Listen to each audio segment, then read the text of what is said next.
اور ایک اور 4 اشخاص کی کہانی سنو. حضور نے ارشاد فرمایا اے عمر اگر مجھے لوگوں کے سست ہو جانے کا ڈر نہ ہو تو میں تمہیں یہ بات کہوں کہ اس خبر کو جا کے گلی بازاروں میں بتا دو اور 4 اشخاص کی جنت کی گواہی دے دو کہ انہیں جنت میں جانے سے کوئی شے نہیں روک سکتی. عرض کی حضور کون کون؟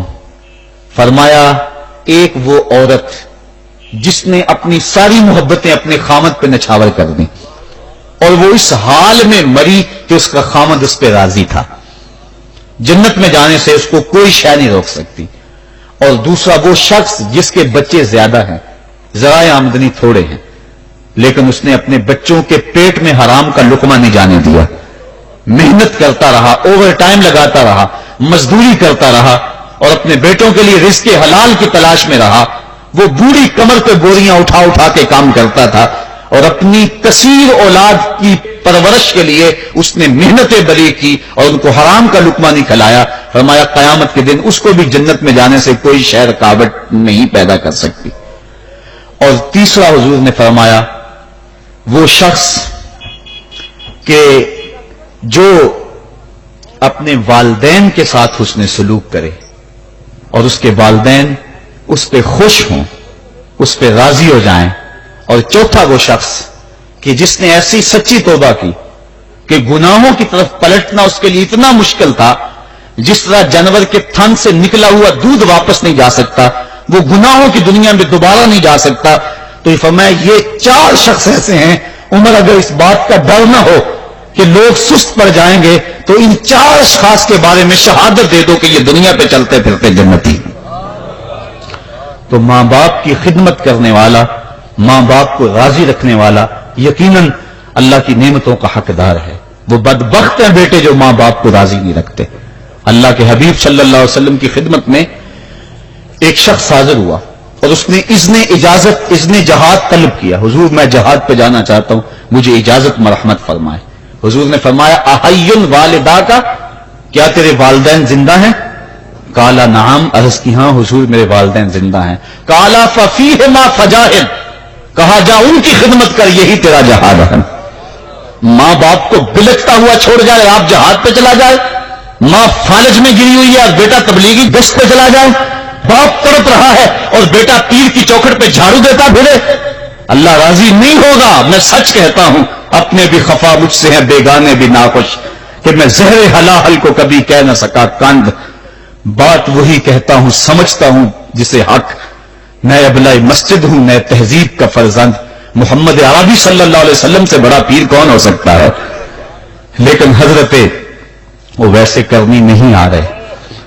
آقا کریم اپنے بٹن کھولتے ہیں اور کرم کی طرف, یمن کی طرف رخ کر کے لمبی سانسیں لیتے ہیں اور کہا میں رحمان کی خوشبو پا رہا ہوں.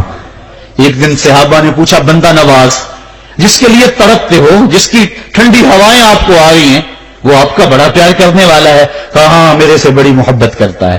تو کہا پھر اتنی محبت کرتا ہے تو یمن تو دور نہیں ہے, بلال حبش سے آ گیا, سلمان فارس سے آ گیا, سہیب روم سے آ گیا, اور وہ یہاں یمن سے نہیں آ سکا. فرمایا اس کی بوڑھی اور نابینا ماں ہے جس کی خدمت اس کو نہیں آنے دیتی. اللہ اکبر. اب حضرت اویس کرنی نہیں آئے لیکن خیر التابعین کہلائے. آئے نہیں لیکن حضور ان کی یاد میں تڑپ رہے ہیں. اللہ, بلکہ حضور نے فرمایا کہ کوئی جائے اویس بن عامر کو ملے اور جب ملے تو اس کو کہنا میری امت کی بخشش کی دعا کرے. جو ماں باپ کی خدمت کرتا ہے اس سے ثابت ہوا اس کی دعائیں قبول ہوتی ہیں. میں نے ایک روایت میں پڑھا ہے کہ جو آدمی روزانہ اپنے والدین کے لیے دعا کرے, والدین زندہ ہوں تب بھی, والدین فوت ہو گئے ہوں تب بھی, یہ عادت بنا لے, روزانہ ماں باپ کے لیے دعا کرے, ساری زندگی اس کے رزق میں بے برکتی نہیں آئے گی.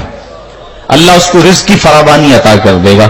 اور جو والدین کے لیے دعا نہیں کرتا اللہ تعالیٰ کی رحمتوں سے محروم ہو جاتا ہے.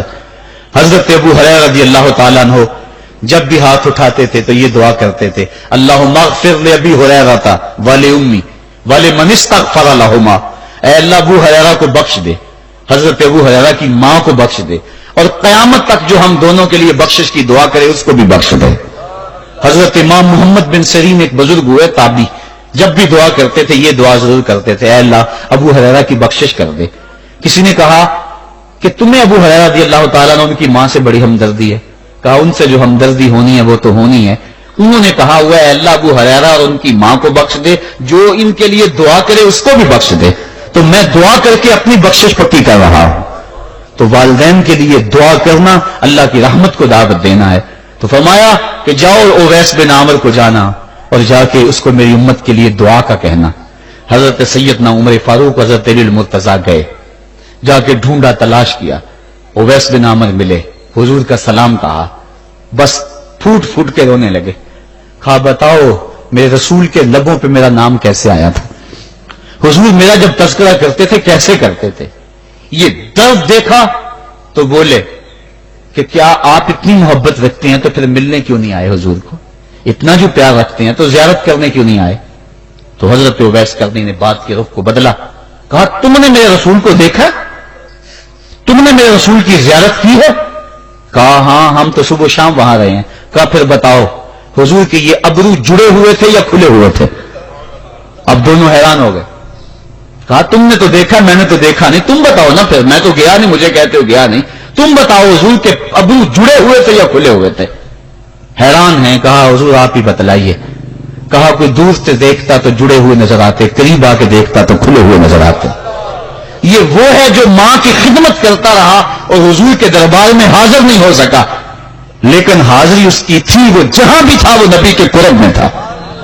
تو اس لیے ماں باپ کی خدمت